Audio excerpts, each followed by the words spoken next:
Hello, and welcome to Prisma Health Business Health Solutions COVID and Health Update. We're changing our format a little, as you've noticed. We were doing live webinars, but felt we wanted to accommodate your busy schedules and also provide better access to this information. So we're going to be recording these webinars from now on. We will archive them on our webpage. I'll show you in just a second.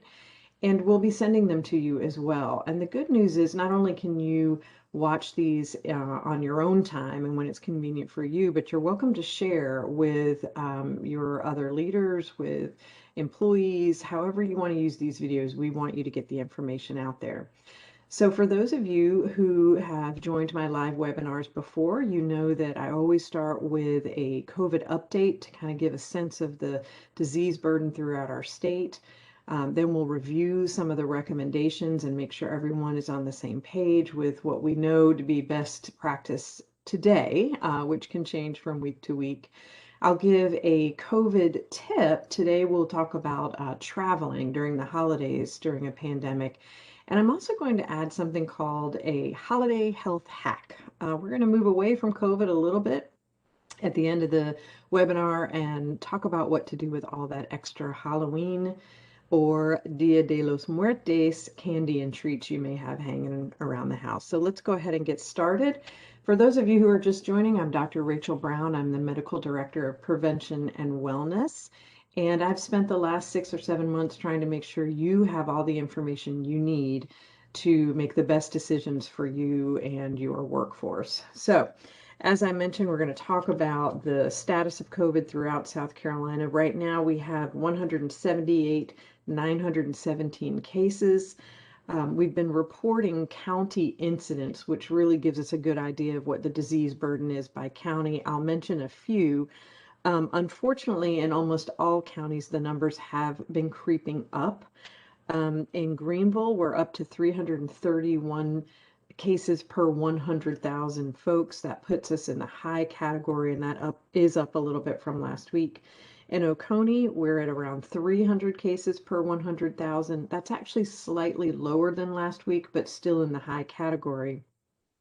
Richland County jumped up to the high category from the moderate category. We're now seeing around 221 cases per 100,000 folks. And then Sumter is also heading up, but remains in the moderate category at 184 cases per 100,000.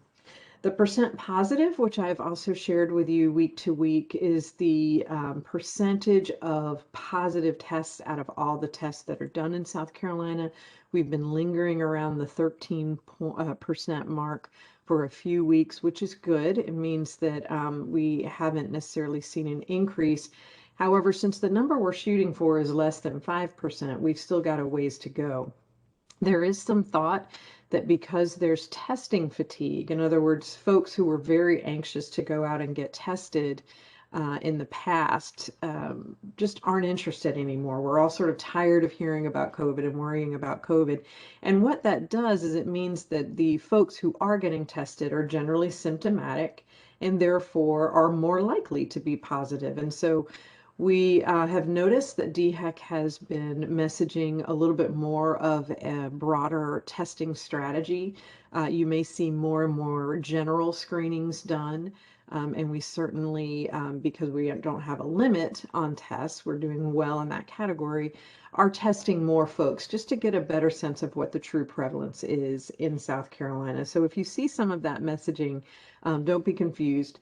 That's typical. We'd like to know what the actual percentage is of disease burden and not just how many folks who are symptomatic are turning out to be positive.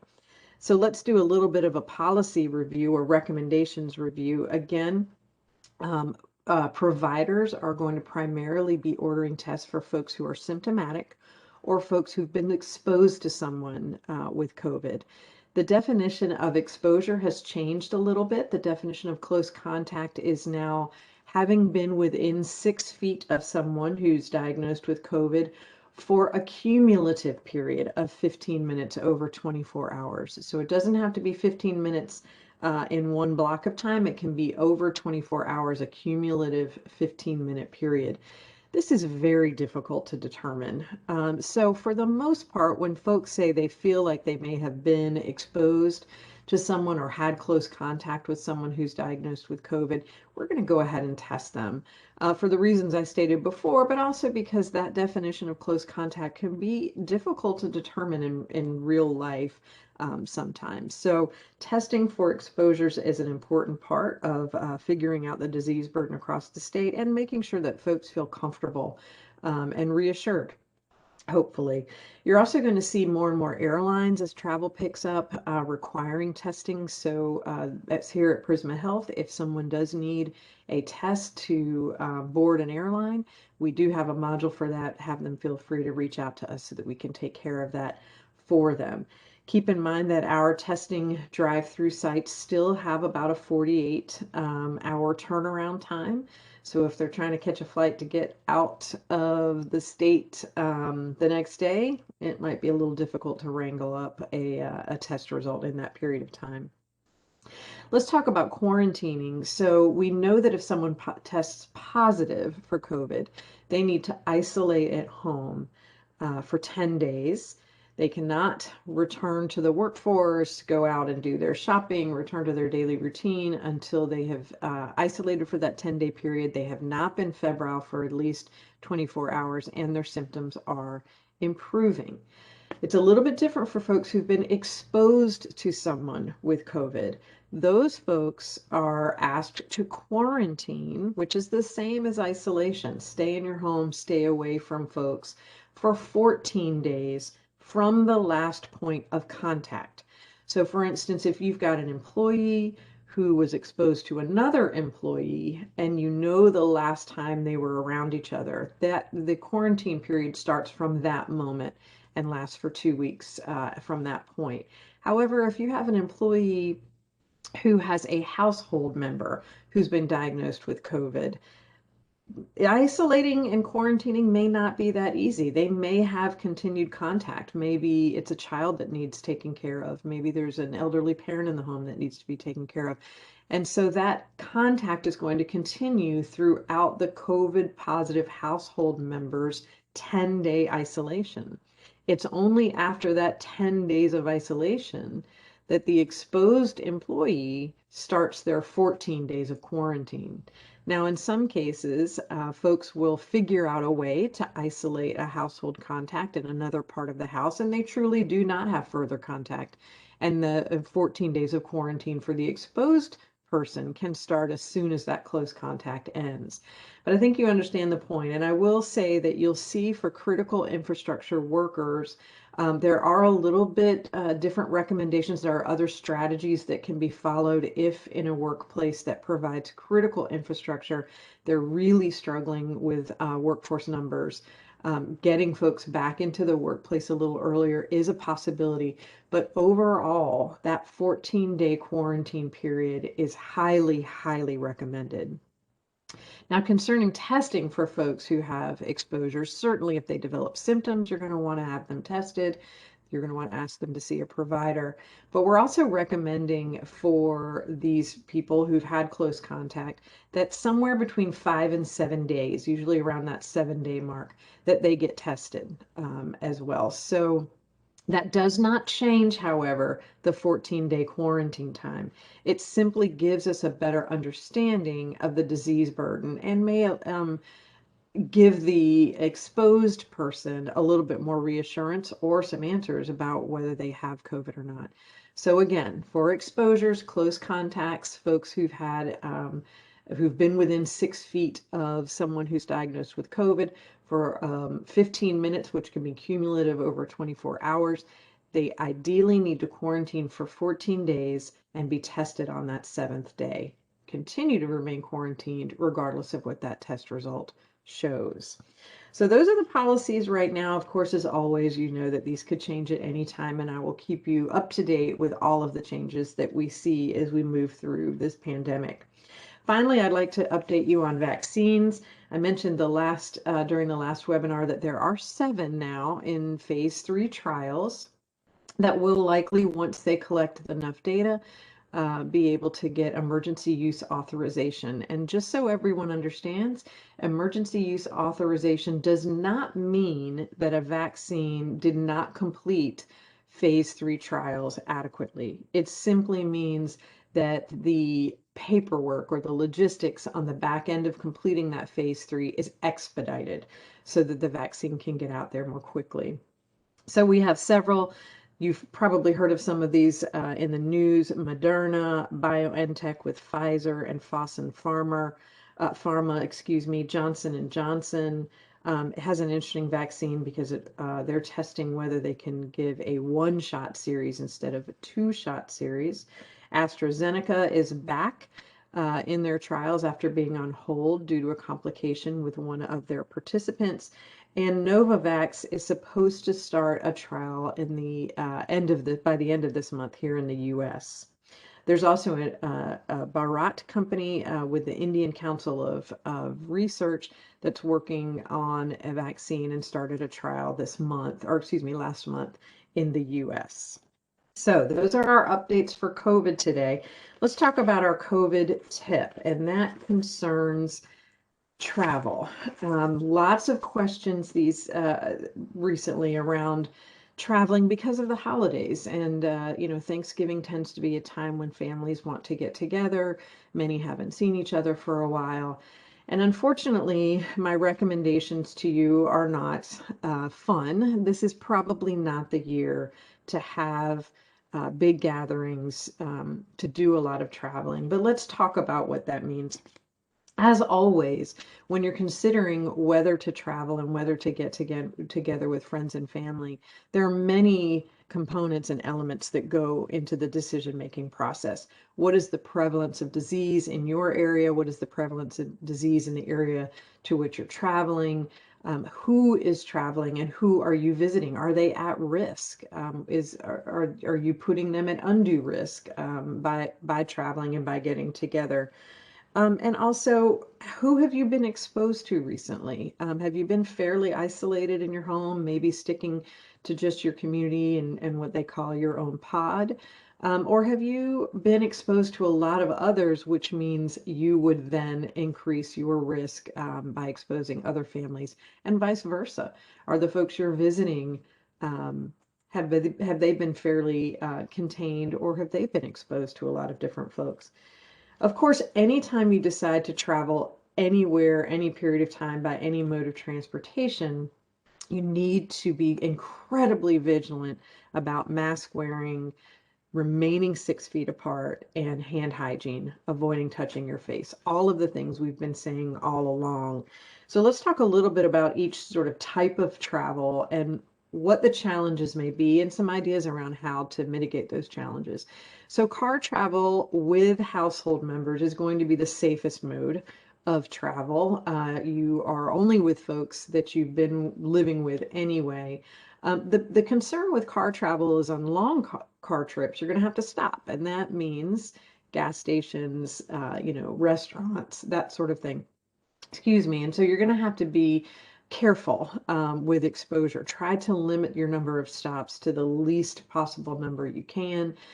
Certainly exercise incredible hand hygiene, avoid touching surfaces, stay 6 feet away from people that may be, also at the gas station, use drive-through or pickup instead of sitting in a restaurant, but really try to minimize your exposure as you're going along your trip. The lowest risk is a short car trip with just your family. The highest risk travel modality are airline flights and buses and trains. And the reason for this is not what you think. Believe it or not, the air filtration systems on airlines keep the risk of transmitting COVID while you're actually on the flight fairly low.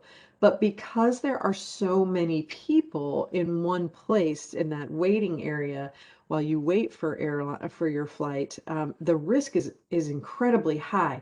And because of the process of arriving at the airport and checking bags and boarding, the exposure is incredibly high. So we're really trying to be careful with masking 6 feet apart from everyone. But that condensed situation with crowds makes it high risk, and that's why air travel can be very difficult. It's even more so with trains and buses because there's no guarantee on a train or a bus that you will be 6 feet apart. And again, you're in a tight space. And this time, not necessarily with the air filtration systems that airplanes have. So again, these are the much higher travel risk transportation modalities. Of course, they also expose you to people outside of your household and outside of your community. So you have no idea who you're being exposed to. We recommend avoiding that type of travel this year if you can at all. So again, who you travel with and to whom you are traveling is very important. The lowest risk is obviously if you're only traveling with household members and only getting together with household members. The larger your group, the more risk of exposure you have. And also keep in mind the mixture of the group. So for instance, if your household is visiting your parents and that's one other household, that risk is higher, but not as high as if you have 7 or 8 different families coming together in one place and they've come from all different areas, all with different disease burden and prevalence, all with different exposure risks and patterns. And now you have exponentially increased the risk by having folks from all over the place come together. So highest risk there is folks coming from high prevalence areas of COVID. So also knowing what the risk prevalence is when you're coming and going from places is very, very important. And then anytime you get together and you're sharing housing and food, you're going to increase your risk. So if you've got family coming to stay or you're visiting family and you're staying in the home with them, that's going to increase your risk. Of course, if you stay in a hotel, you need to be careful there too, that you're cleaning surfaces, that you're wearing masks, you're distancing by 6 feet. And certainly sharing food at gatherings can also be risky. And so you have to mitigate that. We'll talk about that next week when we talk about holiday gatherings and the best way to be safe if you do have visitors coming. So you're going to want to have your own food, especially while you're traveling. You're going to want to pursue drive-through and pickup options. Sitting inside restaurants is probably the highest risk thing you could do right now. Outside restaurant eating can be a much better experience if the weather is okay, but as we're getting into the colder months, this may not be an option. Inside large groups, even when you're spaced, the studies have shown that the distance COVID can travel when we're eating and we have our masks off is way more than 6 feet. And being in a restaurant with large groups is much riskier than eating outside or eating at home. So one thing you can do after your trip to help mitigate any risk you may have ensued is consider for the 2 weeks after you return, really kind of limiting your activities. If you decide to quarantine, that certainly is your choice, but at the very least, maybe you just keep it a little bit on the down low and maybe don't expose yourself to as many folks. Maybe try to stay at home as much as possible. The other recommendation is that if when you traveled, you did participate in a high risk activity, for instance, an activity, an event that included a large crowd, maybe this was a wedding or a family reunion with many people from all over there. Maybe you didn't feel like you could wear your mask or social distance as much as you wanted to, and you really left feeling like, wow, I might have put myself at risk there. We do recommend that you do try to quarantine for 14 days if it's at all possible, or even potentially get tested to be sure or to be reassured that maybe you were not exposed. Keep in mind, folks can have um, um, symptoms 14 days out, or they can be asymptomatic. They can have no symptoms at all and still be infected with COVID. So one test won't necessarily give you the final answer, but it may reassure you and your family.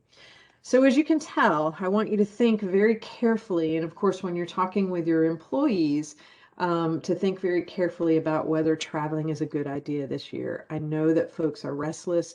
We all want to see our families, and we all want to honor the traditions of this time of year that we love. We have to keep ourselves safe. We have to keep our family safe. And so think about the situation before you go. Small trips within your own community that are socially distanced outside, no food sharing, wearing masks. Those are the lowest risk activities and what we should be shooting for. All right, let's wrap up and move away from COVID and talk about our holiday health hack.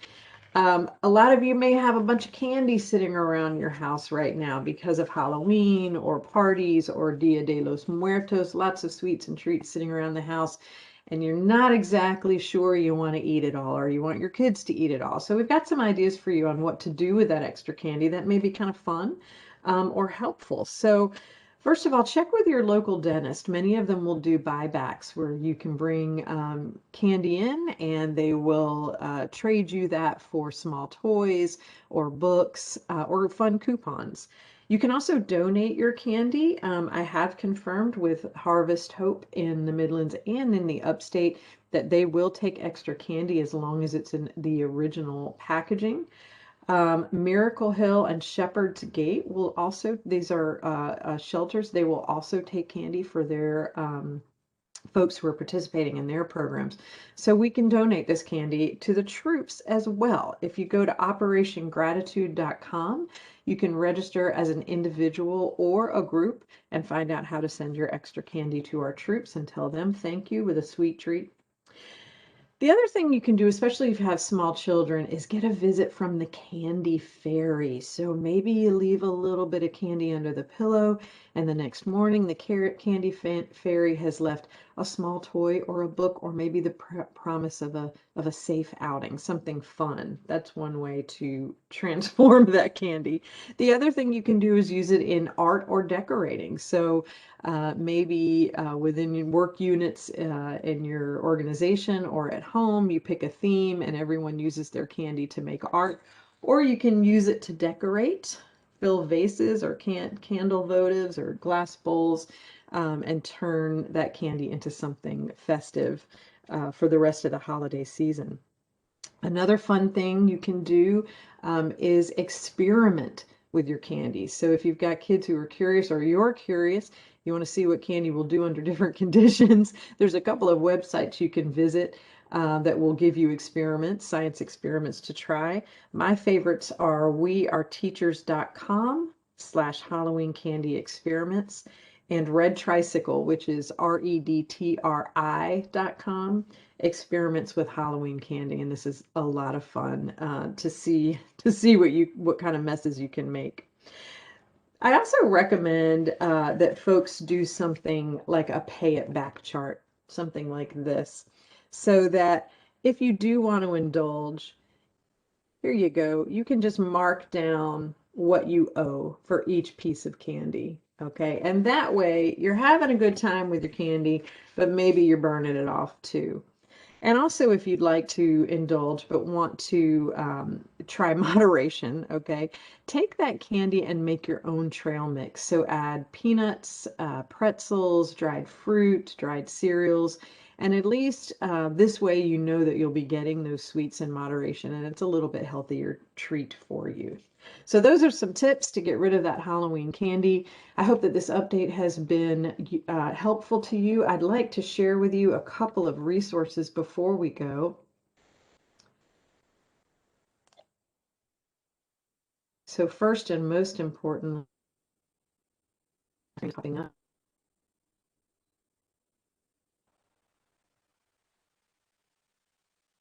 Slash so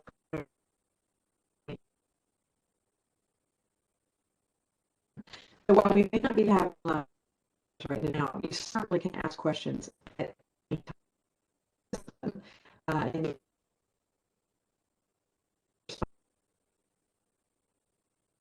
uh,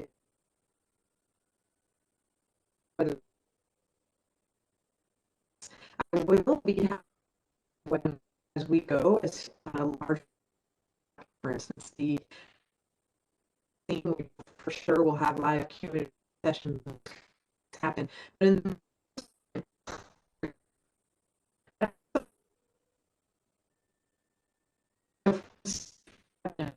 who has tested positive, and it's time for them to come with something official for your documentation. They can get on a return to work note from this website, and I'll take them through a series of questions. Will generate a return to work note if those questions have been answered appropriately and the person is safe to return to work.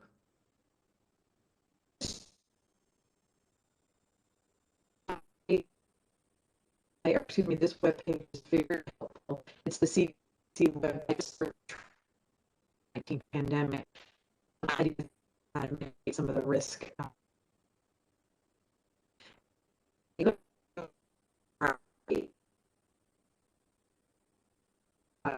Podcast that can help you as you're doing policies for your employees. It's once in a lifetime. In particular, and features one of our HR experts on health, how COVID-19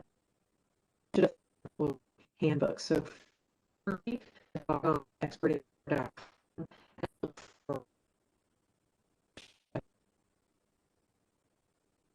Stop sharing and come back.